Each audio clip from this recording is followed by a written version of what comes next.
I'm Connor Old, and welcome back to another episode of Old's Oscar Countdown. And this week, we are once again breaking down another Oscar category 2, as a matter of fact. That means we're getting a little bit closer to the Oscar nominations. We're going to combine a couple of categories, so it's going to be lots of fun. But if you're new to the series, what I do every single week is break down a different Oscar category, in this case 2, and predict what I think is going to get nominated, and then eventually, when the nominations come out, predict what I think is going to win. But we do a bunch of fun stuff along the way. Eventually, as we get closer to the season, I'm going to give Critics' Choice reactions, Golden Globe predictions, SAG predictions, reactions, things like that, as the sort of tea leaves tell us a little bit more about the Oscar race. Right now, I'm just sort of trying to gasp little things in my personal opinion and my high accuracy 75% plus on many of my predictions, top 5% Gold Derby, sometimes 0.5% on Gold Derby. So historical great predictions, that's what's always been very important to me,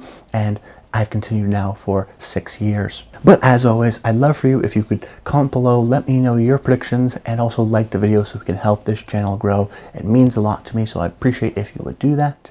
But jumping into things, because it's going to be a long video, starting off with the Best Original Screenplay category, my first prediction is going to be Everything Everywhere All at Once, and this just seems like a classic winner in the lines of Get Out, or Her, or Promising Young Woman. An interesting story, an unexpected story, a unique story with a really great premise and execution. The Daniels were the only people who could have made Everything Everywhere All at Once. It's one of the weirdest movies of the year. Strange, you never know what's going to go. It's odd, but it's also very heartwarming, and there is a strong sort of beating heart at the center of the film. So I do think it will ultimately be crowd-pleasing, particularly probably to younger members, but I do think older members will appreciate it, because I do think actually the multiversal kind of storytelling is very well told and very sort of clear. So just in terms of a screenplay perspective, just the fact that they were able to condense all this complex information and have this sort of strong linearity of its story and make that understandable, but then also have the emotional connection hit too, it's quite a feat.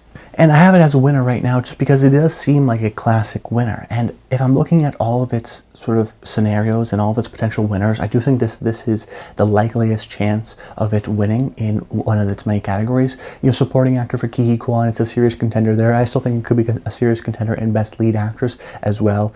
But if I were to pick one, I'd probably say Best Original Screenplay probably has its best chance. And when we're looking at the modern day Oscars, oftentimes movies, particularly movies that are very well liked, they'll win somewhere. You know, take a look at last year, Belfast, really well liked movie, almost won Best Picture in a certain regard. I'd probably put it top 2, top 3 in terms of winning Best Picture.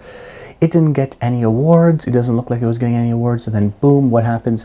It gets original screenplay win, sort of beats out Licorice Pizza, a bit of a surprise there. Then you could even look at a film like The Favorite. You know, doesn't sort of get any wins, doesn't win costume design, a little bit surprised. Then boom, Olivia Colman sort of surprises in Best Lead Actress. The Academy does like to award films that they like at least one award. So I do think Everything Everywhere All at Once is the easiest way to reward the film for just being so original and unique. The original screenplay category in particular appreciates originality, and this is one of the most original films of the year. Then in the second slot, I've gone with The Fabelmans, the current frontrunner to win Best Picture. I think Steven Spielberg, this is his sort of crowning achievement in the sort of later part of his career, and he will be sort of recognized by Hollywood almost 25 years now after his last Best Directing win. Best Picture winners Green Book and Parasite have won in this category before and have gone on to win Best Picture, so this is the current Best Picture frontrunner, so it should have at least a fighting chance to win in this category too. Also from Tony Kushner, who's a 2-time nominee, so if they want to reward him and then get Spielberg in for director, they may do that as well. That being said, I don't have it as my number one because I actually think The Fabelmans is going to follow a similar path to The Shape of Water in terms of winning. If you remember that movie, it won for Best Director for Guillermo del Toro. It won a technical award in production design. It also won for Best Score, and then it won for Best Director. So director, picture, production design, technical category, and then that's its sort of big win. And I think The Fabelmans can do something similar: win for cinematography, win for Spielberg for director, and win for picture. And most of the time, when we think of movies that win for Best Picture,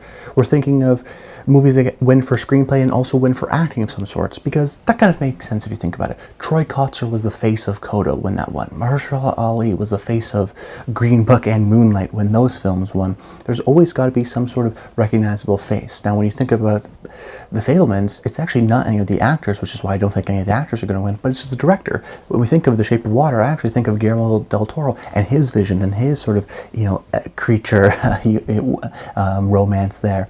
In the same way I think of The Fabelmans, I think of Spielberg. This is his story. This is everyone coming together to tell his sort of personal story and his childhood and his parents' relationship. He is the face of the film, which is why I'm so confident in him winning for Best Director, but I also think that's the traditional path, and I don't think it needs a screenplay win to win for Best Picture. That being said, a lot of Best Picture winners also end up winning for Best Screenplay, so it has at least a very strong chance, I think, of winning, but a definite strong chance of a nomination. Then my third slot, I'm going to go with the Banshees of Inisherin, a past two-time nominee in this category. Martin McDonagh is a celebrated filmmaker and, of course, playwright, here with a film about a broken friendship set in a fictional island in Ireland, of course having a lot of allusions to the Irish Civil War and what to do with your life, and there's a lot of sort of thematic elements as well as being a very funny movie, very sort of still a Martin McDonagh movie. If you've seen In Bruges or Seven Psychopaths, it still has a lot of that humor.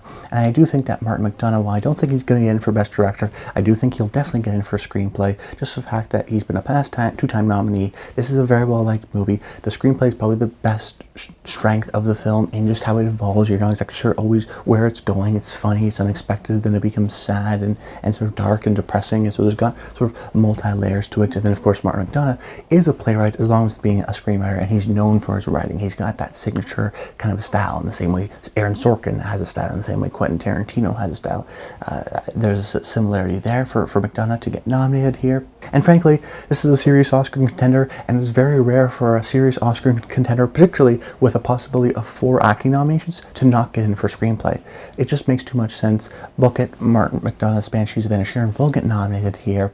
Then my fourth slot, I'm going to go with Tar, written by the director Todd Field, who I also think is going to get nominated for Best Director, but I'm pretty confident he will get in at least for Screenplay, just because when we look at his only 2 other directed movies, both of them were nominated for Best Screenplay at the Oscars. So there is sort of a history there where he's still seen as a writer, so even if he doesn't get in for Director, I do expect him to get in for writing, because that's the way he's always sort of been perceived, and he's gotten his past nominations in.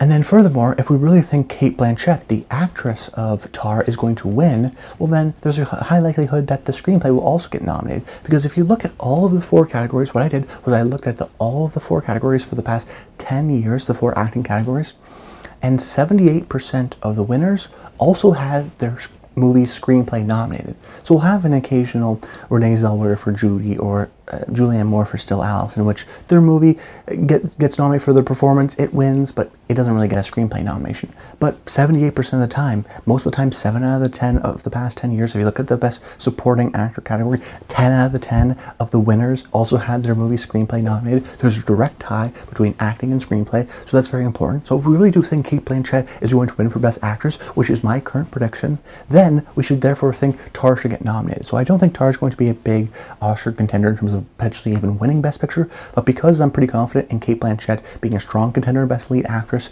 this should also be a strong contender for a nomination. Then in my 5th slot, I'm going to go with Damien Chazelle's Babylon, for the simple reason that if La La Land got nominated for a screenplay, so can this. This one is not a musical. We know musicals are hard to get into, so the fact that La La Land got in shows a sort of sign of support in general for Chazelle and his writing. Of course, he also got nominated for Whiplash, which is a little bit more of the traditional screenplay. Based on the trailers, it's got very funny lines and reactions, and it does seem to be like a big sort of complex movie with a lot of different locations and experimenting a bit with structure and form. So I think it will ride on the success of the strength of the film, even though it's not necessarily a dialogue heavy kind of a movie and a noticeable movie in the same way Woman Talking is or Banshees of Inisherin. I do think that it will get in based on the strength of the film in general being a serious Best Picture contender. And frankly, in these top 5, I'm pretty confident in these predictions, because you could say this top 5 is actually the Best Director top 5. You can very easily say that. So this is a strong cohort here. And some of the other competitors, like A Woman Talking, like She Said, are actually in the adapted category. So this top 5 I'm pretty confident in as of right now. Then my possible contenders, the first one being Triangle of Sadness. This is a possible contender in director too, and also in original screenplay, but ultimately I have it on the outside of both of those categories is just because I think the movie is a little bit too glib, a little bit too cynical for the Academy's taste. I'm not sure if it's always going to be so appreciated. You know, they usually like crowd-pleasing kind of a feel-good type movies. That's why movies like Green Book and Coda Win, and even movies like The Shape of Water have that sort of a positive good versus evil kind of a quality, simplistic in certain respects, but I'd call it classical. And Triangle Sadness is a little bit too sharp of a satire, a little bit too prickly, that I think will appreciate to every member of the Academy. And also, it's kind of like an anthology type of a movie. So if you like one piece but you don't like another piece, you may not want to feel the need to reward the screenplay entirely. That being said, it's a very sharp satire. It's a very sort of funny and winning kind of a movie in that regard. So it could sort of have some appreciation from the Academy, particularly and international members. Then my other possible contender for Best Original Screenplay is Decision to Leave, just because I think that if this is a possible contender for Best Director, then we should at least consider it here for Screenplay. We've talked about in the past how movies like Minari and Parasite get nominated for Screenplay, in part because they're foreign films, in part because you're actually reading the text, you're reading the subtitles, which subconsciously makes you more aware of the dialogue, which makes you more consciously aware of the writing of the film. You can actually see it and associate, wow, that's a beautiful piece of literature right there. And there's a sort of psychological connection that foreign films actually have an advantage when they're not in the English language, many of which Academy members speak. So I think Decision to Leave has that emphasis, and then if they want to reward the sort of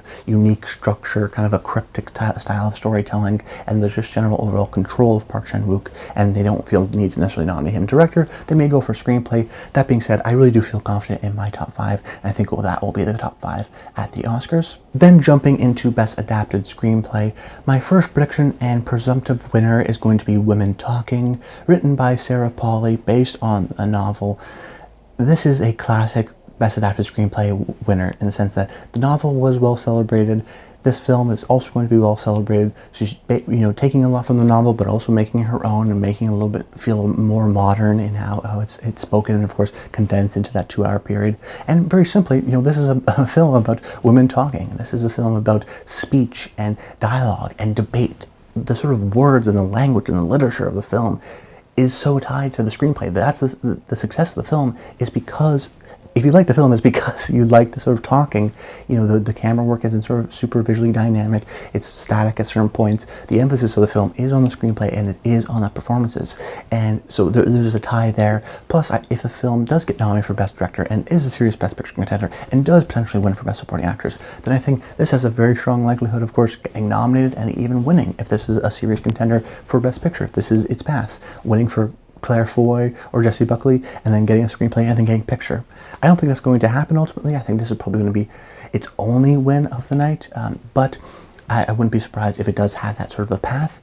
But I think this is an easy way to reward Sarah Polley without giving her the director prize. She's a person who's been nominated in the past for her writing, so she's still seen kind of as a writer. I think she'll be appreciated. I do believe in the success of this film, and I do think that particularly its writing will be well appreciated.